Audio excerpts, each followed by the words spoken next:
안녕하세요. 달달책마루 안효정입니다. 오늘 함께할 책은 50부터는 물건은 뺄셈, 마음은 덧셈이라는 책입니다. 지은이는 이노우의 가즈코, 옮긴이는 김진현, 출판사는 센시오입니다. 50부터는 반드시 버려야 할 것과 살려야 할 것이 있다고 말하고 있는데요.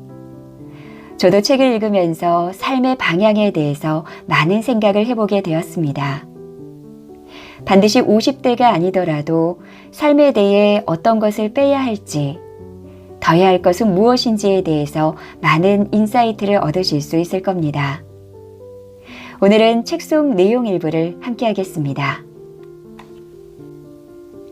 50부터는 버릴 것과 살릴 것만 구분하면 삶이 풍요로워진다. 껍질이 크고 화려해서 기대에 차 까보았더니 정작 알맹이가 썩고 바싹 말라 비틀어져 먹을 게 없다. 어느 날 소라를 까먹다가 상념에 잠긴다.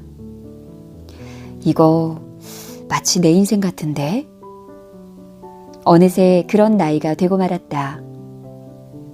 어디론가 부지런히 뛰다가 정신을 차려보니 인생이라는 반환점을 돌고 있다. 나는 무엇을 이루었고 무엇이 되었는가?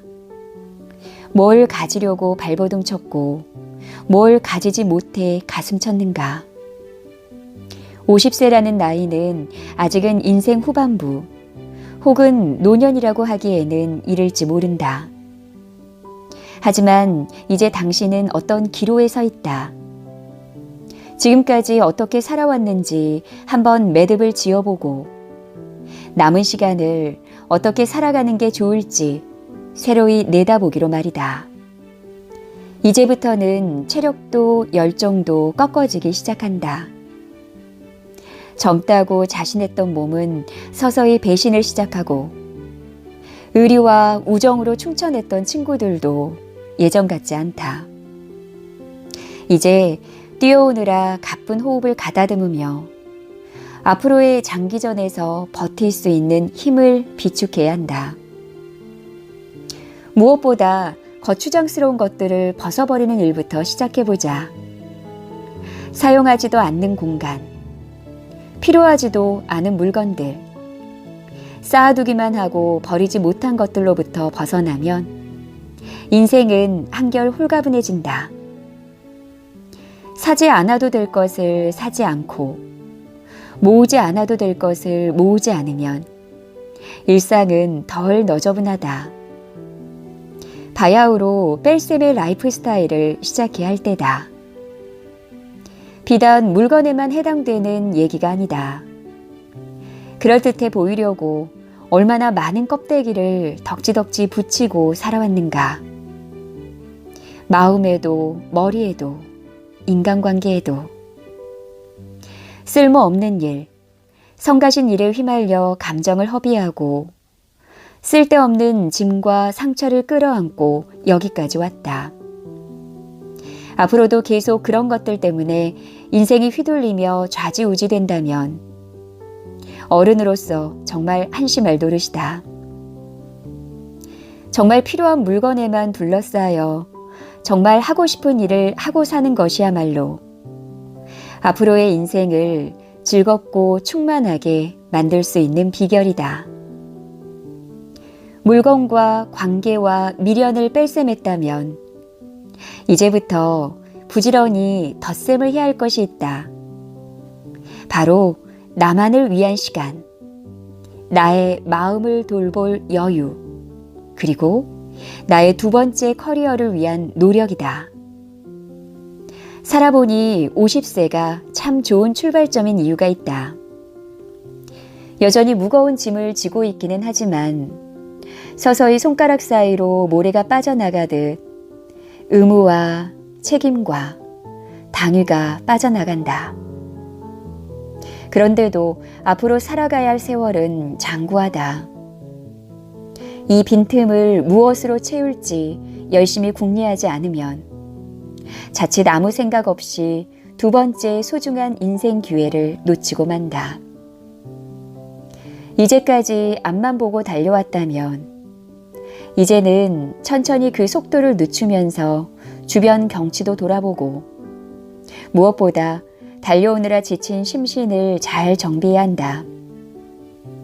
다른 이들의 눈높이에 맞추려고 까치발을 세우고 열심히 키높이를 세웠던 날들과 작별하고 좀 더 영리하고 좀 더 이기적으로 삶의 방식을 바꿔나가야 한다. 무엇보다 다치고 지쳐있을 마음을 잘 돌봐줘야 한다. 필자는 이 책을 통해 공간, 물건, 일상의 살림살이를 뺄셈함으로써 심플하게 만드는 법, 그리고 시간과 관계를 정돈하고 풍요롭게 만들어서 하고 싶은 일에 매진할 수 있도록 마음을 덧셈하는 법을 소개할 것이다. 다행인 것은 우리 모두 인생의 반바퀴를 돌아오는 동안 저마다 현명하고 지혜로워져서 그 어느 때보다 더 잘 살 수 있는 준비가 되어 있다는 점이다.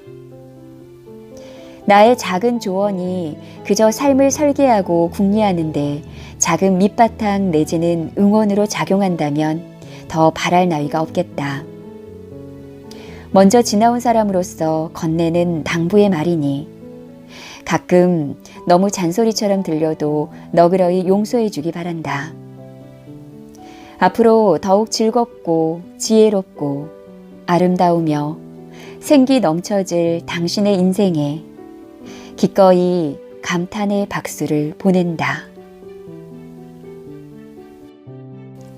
50부터는 절대 사면 안 되는 물건들. 뺄셈의 라이프 스타일을 실천하기 위해 절대 사지 말아야 할 것들이 있다. 의외일 것 같지만 그것은 바로 수납 제품들이다. 서랍장, 리빙박스, 책장에 용도별로 인덱스를 붙인 수납함, 냉장고를 환상적으로 정리해 줄 것 같은 온갖 칸막이와 용기들은 단언하건대 심플하고 아름다운 일상을 사는데 필요 없는 물건들이다. 뭐든 물건이 담길 수 있는 것은 새롭게 사지 않는 것이 좋다. 나이가 들고 아이들을 키우며 살림살이 규모가 커지다 보니 냉장고가 점점 늘어나서 서너 대씩 사용한다는 이들도 있다. 그런데 이것 또한 미스터리다. 냉장고가 부족해 대수를 늘려도 어느새 전부 다 꽉 차버리고 만다. 이곳은 한번 들어간 음식이 여간에서 다시 나오지 않는 곳, 흡사 블랙홀과도 같다. 수납 공간은 이렇듯 물건을 빨아들이는 기능이 있다. 물건뿐만 아니라 정리하고 사용하고 챙기는 데 들어가는 나의 에너지와 시간마저 빨아들인다. 그뿐인가? 정작 내가 활동하고 휴식하고 숨 쉬어야 하는 공간까지 잡아먹는다. 수납할 공간이 많으면 많을수록 그 안을 다 채우게 된다. 그 말은 결국 무엇인가? 물건이 점점 늘어난다는 말이다. 공간이 없으면 일찌감치 처분했어야 할 물건을 계속 품고 있다. 심지어 불필요한 물건을 수납하느라 불필요한 수납도구와 가구를 산다. 그야말로 물건을 모시고 사는 지경이다. 친구가 새 집으로 이사를 하기 위해 집안 물건을 정리했다며 필요한 게 있으면 가져다 쓰라고 초대했다. 가보았더니 말맞다나 현관에 물건이 산더미처럼 쌓여있다. 같은 종류만 해도 수십 개씩이나 됐는데 우산만 해도 12개나 됐다. 왜 이렇게 많으냐고 물었더니 여기저기서 기념품이나 선물로 받았는데 처분하기도 애매해서 그냥 두었단다. 친구 도와주는 심정으로 우산 몇 개와 수십 장의 셔츠를 받아왔다. 물론 집안에 들여오진 않았다. 친구 대신 미련 없이 처분해 주었다. 일상을 심플하게 정리하는 와중에 겉보기에 깔끔해 보인다는 이유로 새로이 수납도구나 가구를 사고 싶은 욕망을 떨치기 바란다. 다시 말하지만 미니멀리즘의 출발은 정리가 아니라 불필요한 것을 버리고 쓸모없는 것을 소유하지 않는 것이다. 50부터 꼭 신경 써서 챙겨야 할 물건은 3가지뿐. 물건을 뺄셈한다고 해서 무조건 버리고 소유하지 않고 욕망을 버려야 할까? 그렇지 않다. 삶의 질을 올려줄 몇 가지 핵심적인 물건들은 정말 좋은 것으로 정해두고 투자를 아끼지 않아도 좋다. 물론 이 경우도 여러 가지를 잡다하게 사들여 보관해두는 것이 아니라 품목마다 정해진 개수를 소유하되 좀 더 신경을 써서 장만할 필요가 있다는 말이다.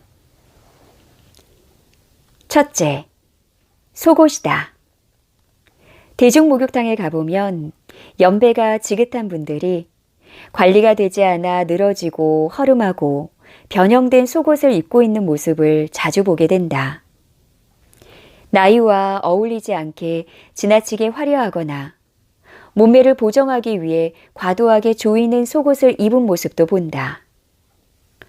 속옷은 청결하고 위생적으로 생활하는데 꼭 필요한 의류이자 겉모습을 완성하는 뼈대와도 같다. 나이가 들면서 체형도 바뀌기 때문에 젊을 때처럼 아무거나 골라서는 소화하기 힘들다. 가급적 순면 제품, 조임이나 변형이 덜하고 옷을 입었을 때 라인이 생기지 않는 제품을 고른다. 필요하다면 전문 속옷 브랜드에서 직원의 도움을 받아 자신에게 꼭 맞는 사이즈를 찾을 필요도 있다. 속옷 개수는 종류별로 최대 7장을 넘기지 않되 1년에 한 번꼴로 모두 교체한다. 이너셔츠나 속바지의 경우도 2년에 한 번 정도는 완전히 교체해 주는 것이 좋다. 둘째, 수건이다. 수건은 웬만해서 내 돈 주고 사는 일이 적은 물건이다. 답례품 등으로 쉽게 얻을 수 있는 데다 모임에서도 시즌마다 찍어 나눠준다. 오히려 버리고 버려도 계속 쌓이는 게 수건이다. 필자는 선호하는 브랜드를 정하고 난 뒤에는 아예 수건 답례품은 받아오지 않는다. 하루를 시작하거나 마감하면서 세안이나 목욕 후에 잘 삶아 좋은 냄새가 나는 뽀송뽀송한 수건이나 베스타올로 닦아내는 기분은 삶의 만족도를 한층 높여준다. 베스타올은 1인당 2장, 일반적으로 수건으로 많이 사용하는 페이스타올은 1인당 최대 7장, 세면대나 싱크대에 두고 쓰는 핸드타올은 10장가량이면 충분하다. 그 외에는 일절 필요하지 않다. 단 깨끗하게 세탁을 해도 탄력과 흡수력이 떨어지기 시작하면 교체해준다. 셋째, 침구다. 요즘은 침대 생활을 하는 경우가 많은데 몸에 직접 닿는 침구는 순면이나 린넨 제품을 깨끗이 삶아 사용한다. 시중에 판매하는 제품 중에 마음에 드는 게 없을 때는 좋은 천을 사서 봉제를 맡겨 사용하기도 한다. 몸에 닿는 침대 커버와 시트, 베개 커버는 2종을 번갈아 사용하는데 누렇게 변색되기 시작하면 교체해준다. 겨울에 시트 위에 덮을 구스 이불이나 스프레드 역시 계절별로 2종이면 충분하다. 대부분 가정의 옷장 속에는 손님 맞이 용도로 여러 장의 매트, 요, 이불 등이 가득 차 있을 것이다.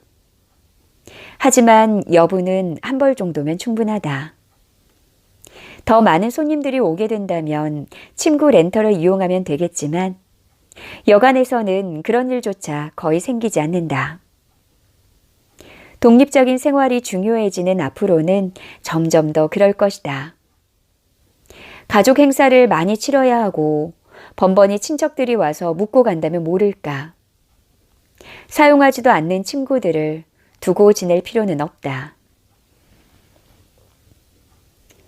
무엇도 할 수 있는 나이, 아무것도 할 수 없는 나이.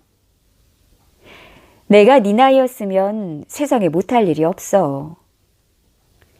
아마도 젊은이들이 나이 든 꼰대들에게 가장 듣기 싫은 말일 것이다. 필자 역시 다른 사람 인생에 대해 이러쿵저러쿵 참견할 시간이 있으면 모쪼록 자기 인생을 충실하게 살아줬으면 하고 바란다. 20이든 50이든 못할 일이 없다는 것은 똑같다.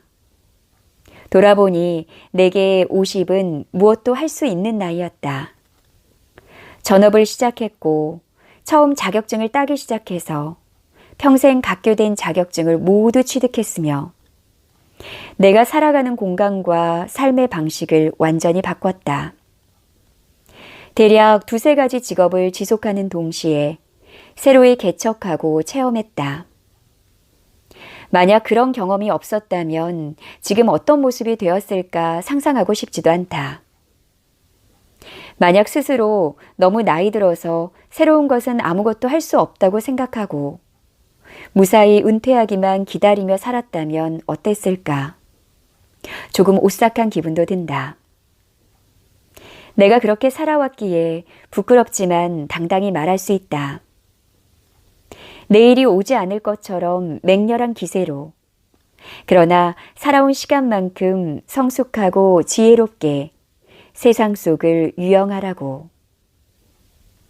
나보다 더 훌륭하고 대단한 사람들이 많으니 스스로가 초라해 보일지도 모르고 언제 힘들어질지 몰라 한 걸음 한 걸음 내딛기가 두렵겠지만 어떻게든 최선을 다해 살아가는 동안 비로소 충만함을 경험하게 될 것이라고 말이다. 한 영화에서 나이가 지긋한 할머니가 이제 막 상실의 경험을 한 중년의 사나이에게 조언을 해주는 장면을 보았다. 배우자의 죽음으로 상실에 빠진 그는 자신이 더 이상 세상에 살아남을 필요가 없다고 절망하던 차였다.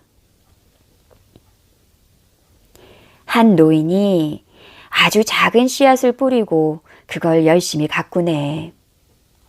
작은 싹이 트고 가지가 굵어지고 마침내 큰 나무가 되어서 많은 사람이 쉴 수 있는 그늘을 들이우지. 그런데 정작 그 노인은 그 밑에서 쉬지 못해.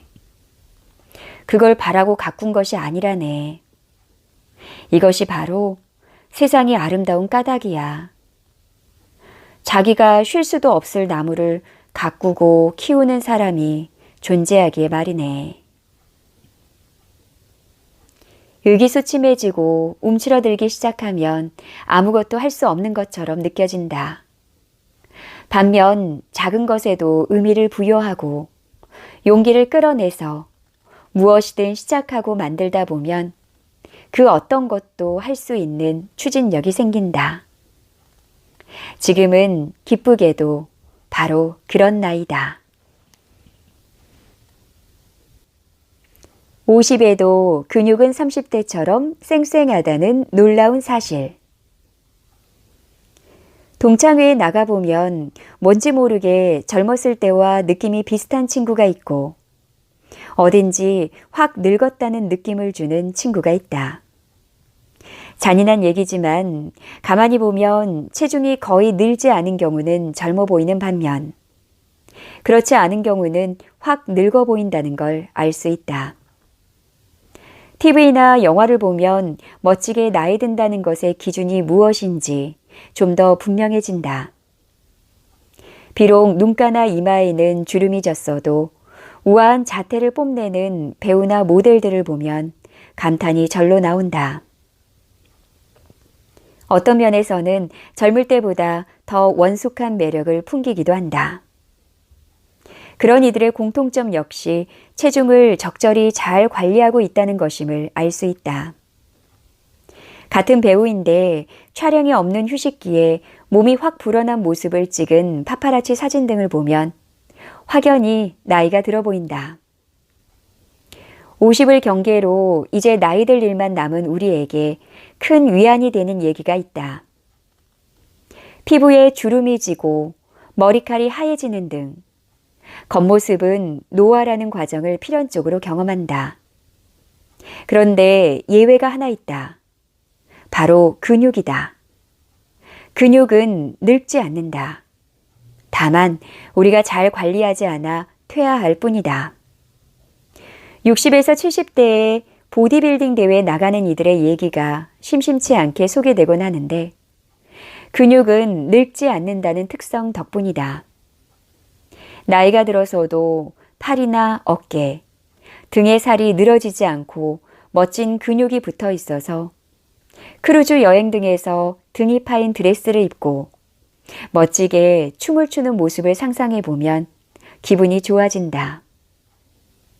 운동에는 신기한 특성이 있는데 바로 습관과 연동된 것이다. 행동심리학자들의 연구에 의하면 우리가 하는 행동의 40%가량은 습관적으로 하는 것이며 어떤 행동이라도 100번 정도 반복하면 습관으로 만들 수 있다고 한다. 근육을 유지하는 운동은 하루 20분 정도면 충분하다. 헬스장에 가지 않아도 된다. 매트와 덤벨 같은 간단한 기구만 있으면 유튜브 등 다양한 채널을 통해 홈트레이닝으로도 내 입맛에 맞는 운동법을 배울 수 있다. 돈도 들지 않는다.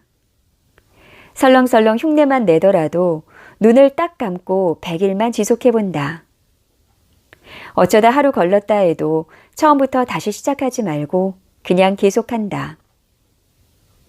아침이 편한 사람은 아침에, 오후가 좋다면 오후, 잠자기 전이 편한 사람은 그때 해도 된다.